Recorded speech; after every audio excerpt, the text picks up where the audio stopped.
بسم الله الرحمن الرحيم. الحمد لله رب العالمين، والصلاة والسلام على الأتمان والأكملان على أشرف الأنبياء وإمام المرسلين نبينا وحبيبنا محمد وعلى آله وصحبه أجمعين ومن تبعهم بإحسان إلى يوم الدين وبعد. بینندگان عزیز و گرامی، سلام الله علیکم و رحمته و برکاته. باز هم با قسمت جدید برنامه گناهان کبیره، با کبیری دیگر، با گناه بزرگ دیگر خدمت شما عزیزان و سروران هستم. در این قسمت البته می خواهیم در مورد ترک نماز که یکی از بزرگترین گناهان کبیره هست و بالاتر از او حتی بعضی ها کسی که نماز را عمدن ترک می کند را به درجه کفر نیز حکمش صادر می کنند که انسان با ترک نماز کافر می شود، بعضی ها کافر می خوانند. واقعا این گناه خطرناک دیگری هست.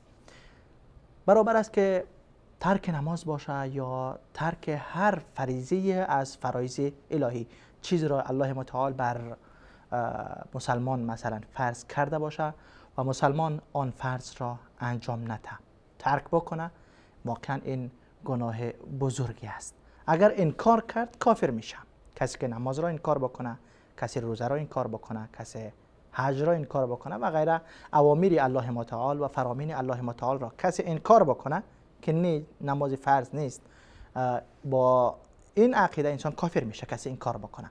اما کسی انکار نمیکنه، میگه ایمان دارم که الله متعال نماز را فرض گردانیده، روزه را فرض گردانیده، حج را بر کسی که استطاعت داره فرض گردانیده، اما خودش انجام نمیده از باب تکاسل و غیره.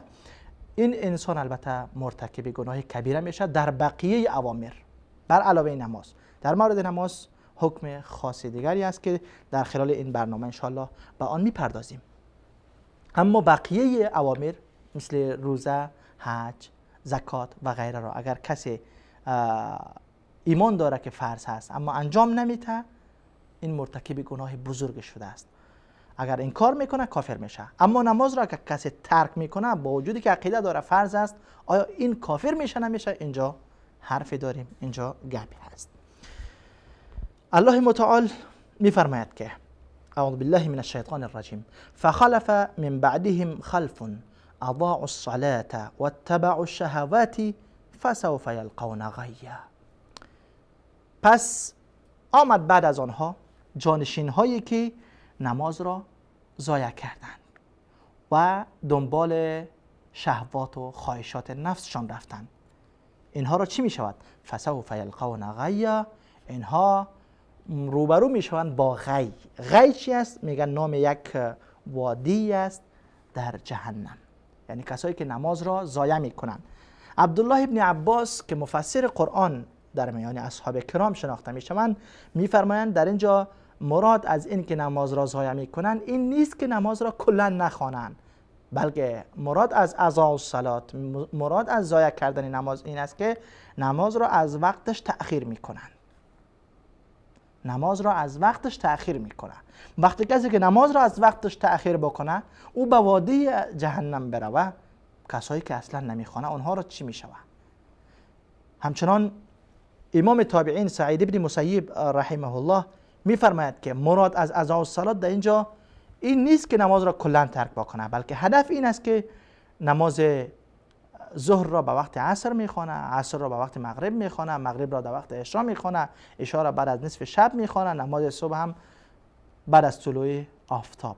این انسان هایی که نماز را از وقتش تأخیر میکنند در مورد اینها این وعید ذکر شده است که آنها در روز قیامت در وادی غی که یکی از وادی های در جهنم باشد در آنجا می روند. الله متعال در آیه دیگر می فرماید که یا ایها الذین آمنوا لا تلهکم اموالکم ولا اولادکم عن ذکر الله. ای کسانی که ایمان آوردید، ای کسانی که مؤمن هستید و ادعای ایمان دارید، شما را مالتان و اولادتان از ذکر الله غافل نکند.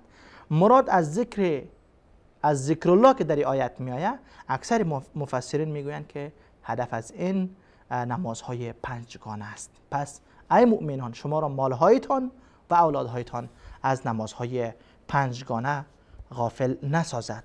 الله متعال در آیه دیگر از اهل جهنم برای ما حکایت می کند که با اهل جهنم، کسانی که در جهنم هستند، در دوزخ می سوزند در روز قیامت، از آنها پرسان می شود که ما سلککم فی سقر، شما را کی در جهنم چی چیز وارد کرد؟ جوابشان چی است؟ این خیلی تکان دهنده است. قالوا لم نک من المصلین، جهنمیان میگویند که ما از جمله نمازگزاران نبودیم، ما نماز نمیخواندیم، این بی‌نمازی ما را به سقر یا به جهنم وارد کرده است. چقدر خطرناک است. پیامبر اکرم صلی الله علیه و سلم در حدیث میفرمایند که العهد الذی بیننا و بینهم الصلاة، فرق میان ما، حد و مرز میان ما و میان کافران چی است؟ نماز است. العهد الذی بیننا و بینهم الصلاة، مرز، حد، حدود بین ما و بین کافران در چیست؟ پیامبر اکرم صلی الله علیه و سلم میفرماید که نماز است. فمن ترکها فقد کفر، کسی که نماز را ترک بکند کافر می شود. در روایت دیگر پیامبر اکرم صلی الله علیه و سلم میفرماید که بین العبد و بین الکفر ترک الصلاة، بین بنده و بین کفر حد فاصل چی است؟ نماز است. نماز خواند بنده الله مؤمن است، نماز نخواند با آن طرف خط می رود و کافر می شود.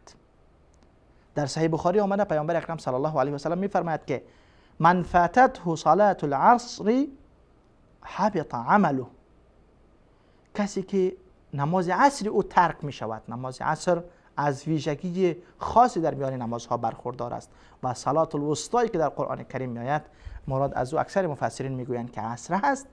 پیامبر اکرم صلی الله علیه و سلم می فرماید که کسی که نماز عصرش فوت می شود گویا تمام اعمال و نیکی های او برباد شده و از بین رفته.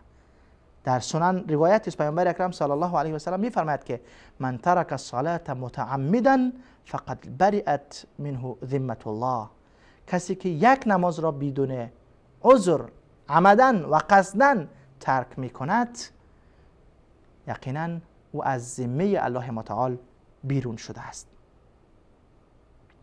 در روایت دیگر پیامبر اکرم صلی الله علیه و سلم می فرماید که امرت ان اقاتل الناس حتی یقولوا لا اله الا الله، من مأمور شدم از جانب الله که با مردمان بجنگم تا زمانی که کلمه بخوانند، لا اله الا الله بگویند، به وحدانیت الله، به یگانگی الله ایمان بیارند و سپس و یقیموا الصلاة و یؤتوا الزکاة، نماز را برپا بدارند و زکات را ادا بکنند. فاذا فعلوا ذلك عصموا مني دماءهم و اموالهم، وقتی که کلمه خواندن، نماز ادا کردن و زکات دادن، اینجا در حقیقت خون و مالشان را محفوظ کردن.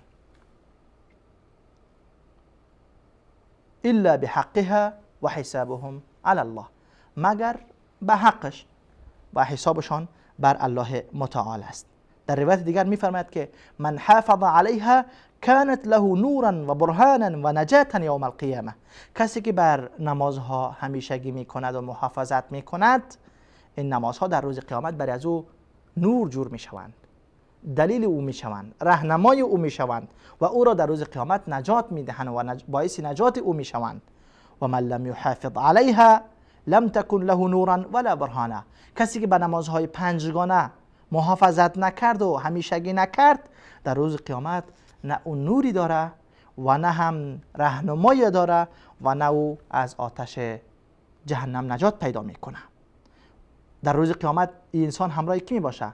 همراه و کان یوم القیامت مع فرعون و قارون و هامان و ابی بن خلف، انسانی که به نمازها پایبندی نمیکنه و نماز نمیخونه در روز قیامت همراه فرعون میباشه، همراه قارون میباشه، همراه هامان و ابی بن خلف.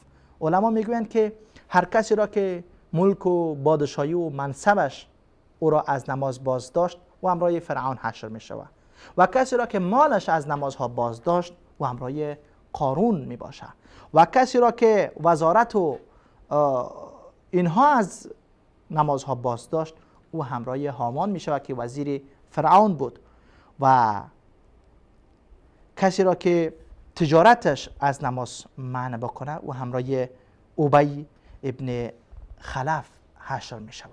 واقعا این چقدر خطرناک است که ما در دنیا خود را مسلمان بنامیم، نمازهای پنجگانه را نخوانیم و در روز رستاخیز در قیامت همراه فرعون و قارون و هامان و ابی بن خلف حشر شویم. حضرت عمر رضی الله عنه را در هنگام نماز به شهادت رسانیدند. در هنگام نماز بالاشان حمله صورت گرفت. ابولولوی مجوسی چندین خنجر به حضرت عمر رضی الله عنه زدن. البته عمر رضی الله عنه غالبا 2 روز یا 3 روز بعد از این حادثه به همین زخم هایی که از ابولولوی مجوسی خورده بودن شهید شدند. اما در هنگام نماز این حادثه المناک رخ داده بود. وقتی که حضرت عمر را چندین خنجر زد و حضرت عمر اکبر افتادن، باز مردم گفتن که نماز بخوانیم ای امیرالمؤمنین. چندین خنجر خوردن، از زخمهایشان خون فوران میزنه و خون جاری میشود. عمر رضی الله عنه فرمودند که نعم، بله باید نماز بخوانیم، اما انه لا حظ لاحد فی الاسلام اضاع الصلاه. بدانید که کسی که نماز را ضایع میکند در اسلام هیچ سهمی ندارد. چقدر اینها پایبند نماز بودند. چندین خنجر به شکم و سینه و جسدشان اصابت کرده، از خونشان فوران میزنه و باز هم در فکر نماز هستند و میگویند که کسی که نماز را ضایع میکنه، نماز را ترک میکنه، او هیچ سهمی از اسلام نداره. عبدالله ابن شقیق تابعی است، میگوید که کان اصحاب رسول الله صلی الله علیه و سلم لا يرون شیئا من الاعمال ترکه کفر غیر الصلاه. عبدالله ابن شقیق میگوید که اصحاب رسول الله، یاران پیامبر صلی الله علیه و سلم، ترک هیچ عملی را کفر نمیدانستند بجز نماز. یعنی طبق عقیده یاران رسول الله صلی الله علیه و سلم کسی که نماز نمیخواند کافر میشد. عبدالله ابن شقیق میگوید که اصحاب رسول الله، یاران رسول الله صلی الله علیه و سلم، ترک هیچ عملی را کفر نمیدانستند. کسی که روزه نمیگرفت، اگر روز افطار میکرد، نمیگفتن کافر شد، مرتکب گناه بزرگ شده است. کسی که حج نمیکرد مرتکب گناه بزرگ شده است، اما نمیگفتن که کافر شده. اما وقتی که نوبت به نماز میرسید میگفتن کسی که نماز را ترک میکنه او کافر میشود. از علی رضی الله عنه در مورد خانومی پرسان شد که نماز نمیخواند. حضرت علی گفت من لم یصلی فهو کافر. کسی که نماز نمیخوانه او کافر است. همچنان از عبدالله ابن مسعود رضی الله عنه نقل شده که میفرمایند من لم یصلی فلا دین له. کسی که نماز نمیخوانه او دینی نداره. و عبدالله ابن عباس رضی الله عنهما میفرماید که من ترک صلاة متعمدا، کسی که من ترک صلاة واحدة متعمدا، کسی که یک نماز را عمدن و قصدن ترک میکنه، لقی الله تعالی و هو علیه غضبان.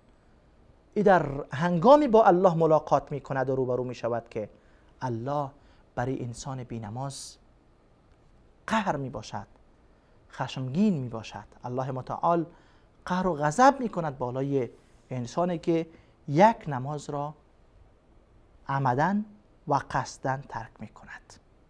چقدر این بیم ها، این وعید ها چقدر خطرناک است. ما ببینیم که پیامبر اکرم صلی الله علیه و سلم در مورد اطفال چی میگویند؟ نماز اطفال. پیامبر اکرم صلی الله علیه و سلم میفرماید که مروا الصبی بالصلاة اذا بلغ 7 سنین فاذا بلغ 10 سنین فاضربوه علیها. طفل وقتی که 7 ساله می شود او را به نماز امر بکنید. طفل وقتی که 7 ساله می شود مکلف نیست، بالغ نشده. ما در شریعت اسلامی مکلف کسی را میدانیم که بالغ شود، حداقل به سن 15 سالگی برسه. اما قضیه نماز فرق میکنه. طفل وقتی که 7 ساله شد باید او را به نماز امر بکنیم. پسر است یا دختر است، 7 ساله شد باید او را با خود، اگر پسر است پدر باید به مسجد ببره، اگر دختر است مادر او را باید در کنار خود استاد بکنه، بگوید دخترم بیا نماز بخوان. تا 3 سال باید این تمرین شود. پسر به مسجد، دختر در کنار مادرش. وقتی که 10 ساله شد، حالا در نماز اگر سستی میکنه، تکاسل نشان میده، تنبلی نشان میده در مقابل نماز، پیامبر صلی الله علیه و سلم میفرماید که اینجا آنها را بزنید، به خاطر نماز آنها را لد بکنید تا که آنها آماده شوند به نماز خواندن و از نماز فرار نکنند. ما گفتیم که عبدالله بن شقیق گفت که اصحاب رسول الله صلی الله علیه و سلم غیر از ترک نماز هیچ عملی را حکم کفر را صادر نمی کردند مگر به کسی که نماز را ترک می کرد. همچنان بعد از اصحاب رسول الله صلی الله علیه و سلم ائمه دین، علمای بزرگی بر این عقیده و باور بودند که کسی که نماز را ترک میکنه کافر می شود. امام مالک، امام شافعی، امام احمد رحمه الله میفرمایند که کسی که نماز را ترک میکنه باید با شمشیر گردنش زده شود، یعنی باید حد بالای از او جاری شود، او را کشته شود چون نماز نمیخوانه.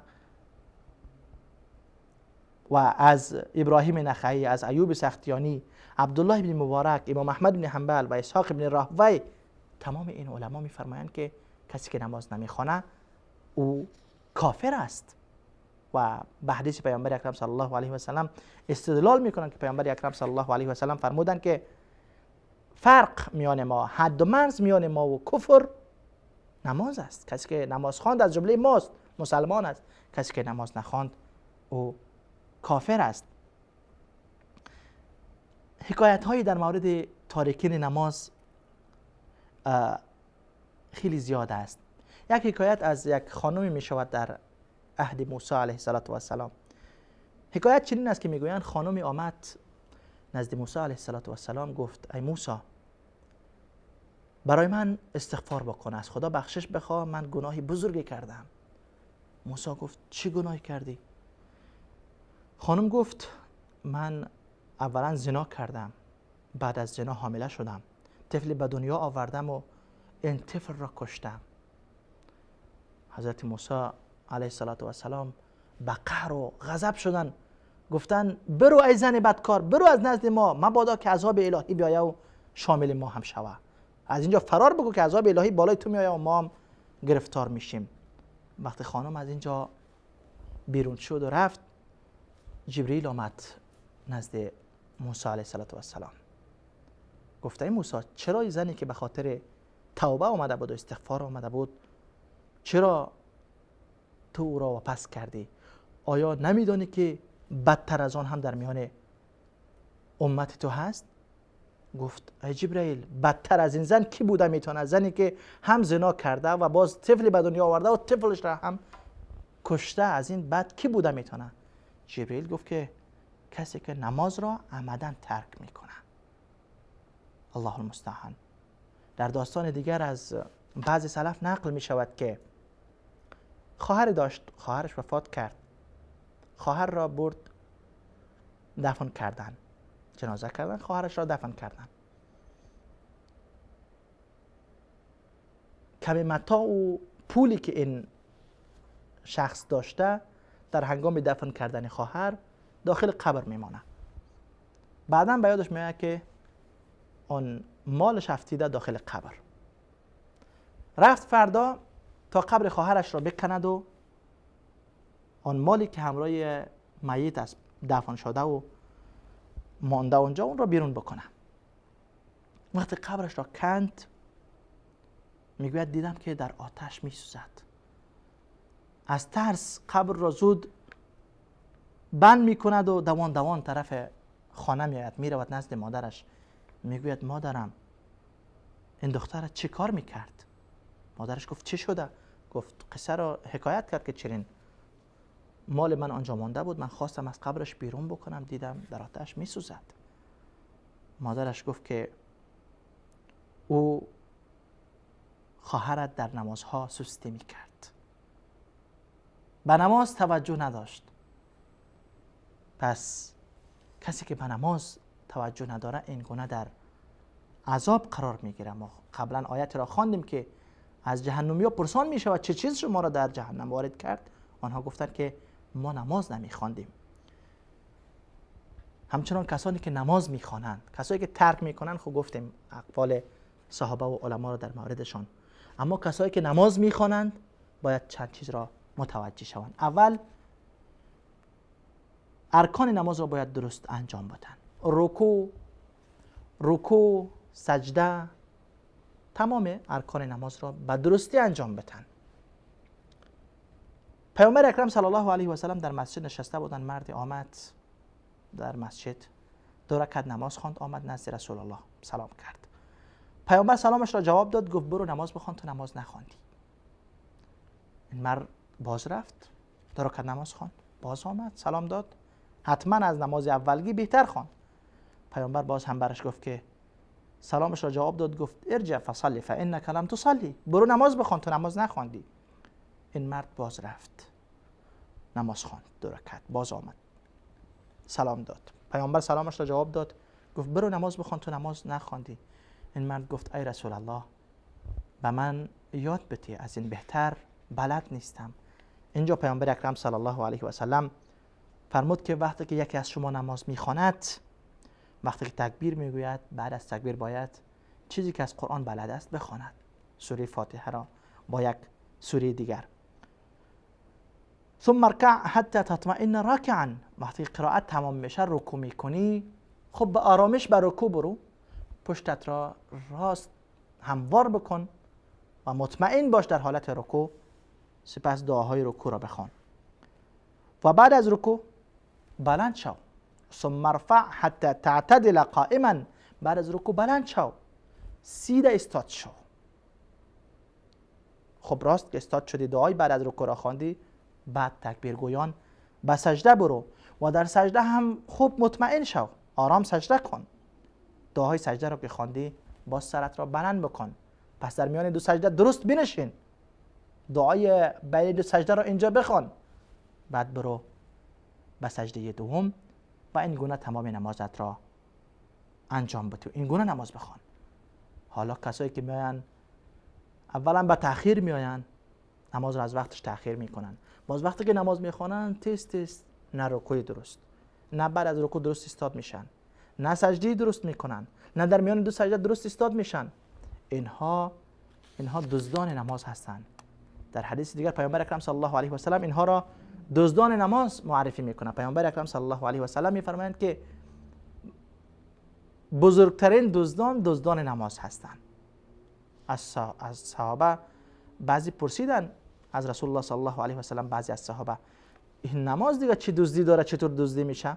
پیامبر اکرم صلی الله علیه و سلم گفت دزدی نماز این است که لا یتم رکوعها ولا سجودها ولا القراءه فيها. دزدی در نماز این است که نه رکوعی او را درست میکنه، نه سجدی او را درست میکنه و نه هم در قرائت درست میکنه. در روایت دیگر میاد پیامبر اکرم صلی الله علیه و سلم میفرماید که خداوند نظر نمیکنه، لا ينظر الله الى رجل لا يقيم صلبه بین رکوعه و سجوده. خداوند نظر نمیکنه به حال کسی، به طرف کسی که در میان رکوع و سجده وقتی که از رکوع استاد میشوه درست استاد نمیشوه. و همچنان کسانی که نماز میخوانند باید نمازها را با جماعت بخوانند.